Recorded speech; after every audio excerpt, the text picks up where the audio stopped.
Hey guys, how are you all doing? It's your girl Cindy. Welcome back again to another video. I trust you guys are having a good time today. Thank you so much for clicking to watch this video. So I don't know why I'm seeing Erika Kirk Romanian videos on TikTok. I don't know what's wrong with my algorithm. Of course, I have to bring these videos here so we all can see them together. It is what is trending right now on TikTok. And some people asking everyone to Google why Erika Kirk is banned from Romania. And people also reacting to Erika Kirk taking over Turning Point USA. I just want us to see these videos together. Again, like I said, this is what is trending. And for those of you that are not on TikTok, of course, I have to bring these videos here. Stay with me. I'm going to show you some screenshots of comments. And of course, I would love to know what you all think in the comment section. Before I show you the clips that I have put together, please note that this video is for educational purposes only and of course to create awareness. Stay with me. Let's have a look at these reaction videos. Yeah, so Republicans in Israel might have shot themselves in the foot with this Charlie Kirk thing, because Erika Kirk's story is coming out and the Republicans are freaking out over it. So if you don't know what's going on, Charlie Kirk's wife won Miss Arizona, a beauty pageant, when she was, I think, 17. She had never contested before. Someone just told her, hey, you could be a beauty pageant. And guess what company she worked for? Guess who she worked for as in the beauty pageant? Donald Trump. Right after she won the beauty pageant, she ended up creating a Christian ministry that works with children and went to go work with the Romanian government. So now you have all these conservatives on TikTok and on Twitter asking, what kind of power does a 17-year-old have to create a Christian ministry to go work with the Romanian government, to go for orphans? Now, here's a funny thing. At the same time that her ministry was in Romania working with the Romanian government, Romania went through a massive case of children missing. So the Romanian government kicked her, like her Christian organization that was in Romania to help Christian babies. The Romanian government told her to get the fuck out the country because something just doesn't add up. Because her ministry is linked with too many children going missing. So now, I swear, go on TikTok, go on Twitter right now, search Erika Kirk. That's all you'll see. Everyone is talking about how the fuck she was 17. She won a beauty pageant under Trump's agency. And then right after she won the beauty pageant, she went to Romania, started working with children. Children started going missing and the Romanian government kicked her out. Erika Kirk was reportedly banned from Romania for trafficking children with her group, the Evangelical Angels. She ran this group called Romanian Angels, and locals and newspapers accused this group of trafficking children. In 2011, Erika Kirk and her group were also forced to leave Romania and they are not allowed to go back. Now, officially, there is no hard evidence, no court files, no formal charges, but the accusations are out there and they were reported on and they never really went away. And that's why this is so suspicious to me, because if there was so much smoke on this but no fire, then why did all the locals talk about it? Why did every single Romanian newspaper report on it, yet nothing ever came out of it? So yeah, the grieving widow, Erika Kirk, who already makes a lot of us uncomfortable, has a past of being accused of child trafficking with her group in Romania.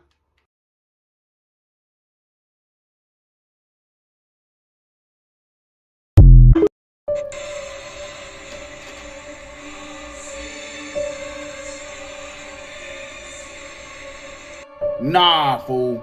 There's no way she just did this. Donald Trump like, do it. Y'all, this means I love you. Remember, this was played on all major networks. Charlie Kirk Memorial was something to remember. And this is going to make me remember forever. It was some other things that was going on too. Y'all got to understand, Charlie Kirk Memorial brung all these people together, even the people that had beef. Just so many things happening at this memorial. It was crazy to see. But the highlight of the memorial was Erika Kirk. R.I.P. to Charlie Kirk. I feel like Erika Kirk would be a good actress. Can't y'all see her playing like on a movie or a TV show or some shit? I don't know about y'all, but I can see it. Am I tripping? But this, y'all, highlight of the night. Y'all let me know what y'all think about this down below in the comments. This shit is crazy, fool. I'm just gonna say it, Erika Kirk's behavior is unsettling as fuck. It's not conveying real grief, it's conveying performance. It's giving Uncanny Valley. Like, this woman came out on stage to pyrotechnics, timing her body language and her crying to the music. Then she gives a speech that comes off as more of a piece of performance art than it does as an expression of real grief. And when you look at that woman's face, there is not a single tear streaming down that woman's face. There is not a single smudge of makeup out of place. She's making it look like she's crying, but she's not really crying. So yeah, the whole thing is unsettling as fuck. So Erika Kirk gets up on stage at her husband's funeral and forgives her husband's assassin. Y'all want to know what the wokety woke folk on the left did with that moment right there? They took that moment and turned it into white nationalism, white supremacy. And some wokety woke fools like Destiny called this the equivalent of a Schnazi rally. Yeah. If you want to know the level of degeneracy and vileness that we are currently interfacing, that we're dealing with right here, right now, with the so-called progressive left, that's it right there. A woman who lost her husband at the hands of an assassin forgives that assassin, and she is labeled a white supremacist. Yeah, the devil don't always come with a pair of horns and red skin. Sometimes he comes as well, y'all have probably seen him on these apps. This moment at the funeral yesterday was so uncomfortable. I reposted a video of like this moment, and it just made me need to know more, right? So I just did a little glance into Erika Kirk's social media. I've heard a lot of people talking about her over the past couple of days. I've gotten a lot of requests to dive into her. This moment made me want to at least look at her social media a little closer, okay? And I was already aware that there was probably some kind of familiarity here because of her pageantry in the past, how Donald Trump in the past has such a stronghold on the pageant industry as well as the modeling industry. So I figured there had to be some kind of crossover potentially. While I don't have her whole pageantry resume in front of me, I mean, we can look at this photo and see that she's walking the red carpet, and this is Trump International Hotel. A peek onto her social media shows us that she used to be close with at least some figures within like the Disney realm. I recognize this girl, Hannah Berner. I think she does like a podcast and then like red carpet interviews. It appears her and Erika Kirk were friends or are friends. She attended the American Music Awards in 2013. So it seems like Erika Kirk has a lot of rapport with like the industry, modeling, pageantry, and like the entertainment industry in general. And it seems she's had connections in the entertainment industry long before she met or married Charlie Kirk. While doing all this, like while having her foot in the door with the entertainment industry, she was also operating a ministry that worked hand in hand with the United States military. There's a lot of rumors about how like the Romanian government asked Erika and her ministry to leave Romania because they were engaging in rush houring children. I can't find anything to confirm that. I can confirm that there was a rampant spike in rush houring children in Romania in the same time frame that Erika's ministry was out there, but I can't find anything right now at this moment, and I have not spent a ton of time diving into this, that tie Erika directly to those reports of rush houring. She posted this photo and she says it was in 2012 in Romania, and you can see we have US Army with her and she's holding like a machine weapon. What is all this about when we're just going to Romania to spread the love of God? Like, last but not least, not to be insensitive, but the foreshadowing of this one is a little bit nutty. She's on top of a roof with a weapon very similar to the exact scenario her husband was in. And I'm not creating a conspiracy or anything like that. I'm just saying that's weird. I don't know. This rabbit hole just might need a little bit more poking around. People need to seriously get off the internet. Now they're victim shaming Erika Kirk and saying how her charity was stealing kids and that she's not allowed back in Romania. It has gone too far. My favorite, though, is when people are like, use the internet, look it up, and then everything leads back to Reddit posts. People need to get off the internet and go find a hobby. So, did Grindr really crash at the Charlie Kirk Memorial? There's some talk of that right now, and while I don't think that it crashed necessarily, I think that there were quite a few people, just like at the RNC, that were on Grindr during the Charlie Kirk Memorial service. And do you know what type of load Grindr would have to take for that to happen? Do you know what type of load would have to be deposited into Grindr for it to crash during the Charlie Kirk Memorial? A heavy, heavy load. That bottom would have to be doing some serious power for it to crash Grindr. Well, I don't believe that it crashed Grindr. It did seem like the level activity was heavy during the Charlie Kirk Memorial, and it seems to fit the narrative of do as I say, not as I do, from the MAGA Trumper conservatives, where they are the ones that want to go after homosexuals, the trans community, everybody else that they see and deem as lesser, and yet those are the searches that lead in the corn searches in their state. Those are the types of people that are closeted to the nth degree, and to hide their shame, they lash out at those people. So did Grindr crash? No. Was Grindr experiencing higher than expected call volumes? Maybe. Is it a surprise? No. No, it's not.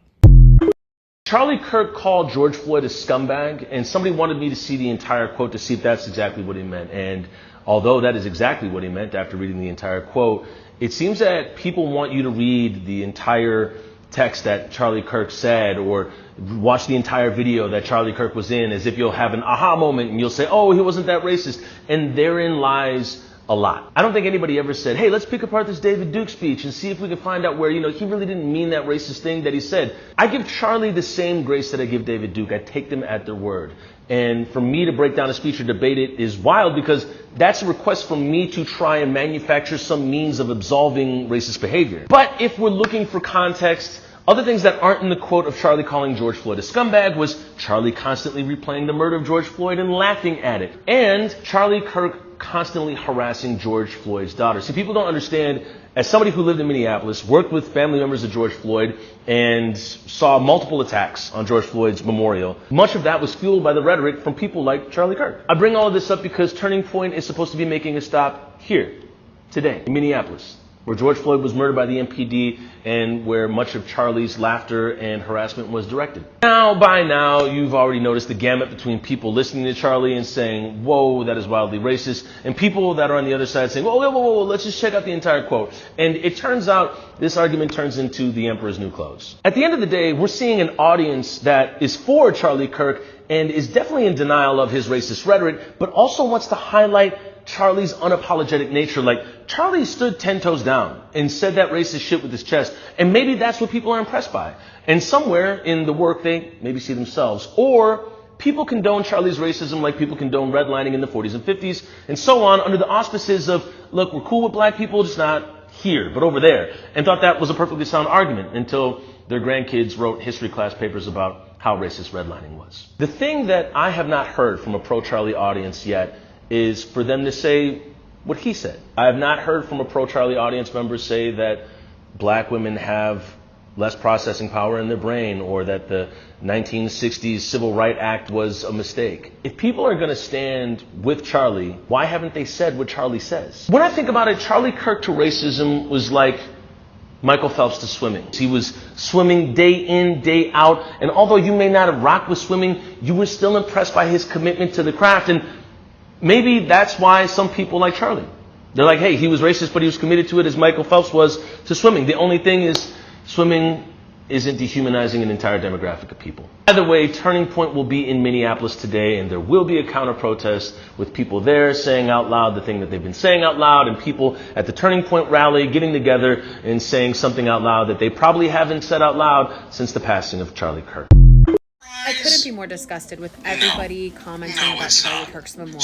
Literally, because if somebody's really not crash doing at the this Charlie at my Kirk Memorial? I don't want There's it. some talk of that right now, and while I don't think that it business crashed practices necessarily, I think that there were quite a few people, just like at the RNC, that were on Grindr during the Charlie Kirk And I think this is a Memorial beautiful way service. to honor And do you him know what behind type bulletproof of glass. Because load like if I Grindr would have to like, take in bed, for I would that want to the happen? president of the United Do you know what States to type be of the judge load would have to be and deposited inside of into the bed that I Grindr want. And if my for it to spouse crash during isn't the in full Charlie glam Kirk and ready to take Memorial? over my A job, heavy load. That this is what grief bottom looks like. would You have can to feel be American doing feeling some in serious this embrace. power Like, for what it to I've seen crash happen, you know what I mean? Grindr. Well, I don't What? believe that it crashed Grindr. It did seem like the level activity was heavy during the Charlie Kirk Memorial, and it seems to fit the narrative of do as I say, not as I do, from the MAGA Trumper conservatives, where they are the ones that want to go after homosexuals, the trans community, everybody else that they see and So I took some screenshots of comments randomly so you guys can see what other people dropped, in the comment section. You can please pause to read these comments if you want to. So like I said, this is what is trending on Twitter and of course on TikTok. And a lot of people are saying that the whole thing is weird. Now, even the people that voted for President Donald Trump, some of them though, said that the whole thing is weird. Now, this comment right here says, I didn't watch on a piece of it. Weird to me why they would make a huge celebration of him. I voted for Trump. This whole government thing, I'm over it. Did you look into her background? I feel weird about the whole thing. Now, of course, she is referring to Erika Kirk. The next comment says, same. That person voted for President Donald Trump. This person says, this whole big thing is too weird, right? Privacy, respect, and the casket thing made me feel really uncomfortable, along with Vance and wife. Basically, they're rushing her around. Remember, in MK Control, trauma induces fracturing of the self, and then handlers coming in and rebuild. My fiancé passed away suddenly and tragically. I was inconsolable and literally had to be sedated. So in the comment section, a lot of people are questioning why Erika Kirk is out in the public. And some people said that, she is coming out in the public, because her husband was a public figure. She just wanted to keep him alive. Anyways, you guys, I thought to react to this. Let me know what you all think in the comment section. And thank you all so much for watching. Don't forget to like this video, share, comment, and of course, come back for another one. I'm gonna see y'all in my next video. Y'all have a beautiful day. Bye.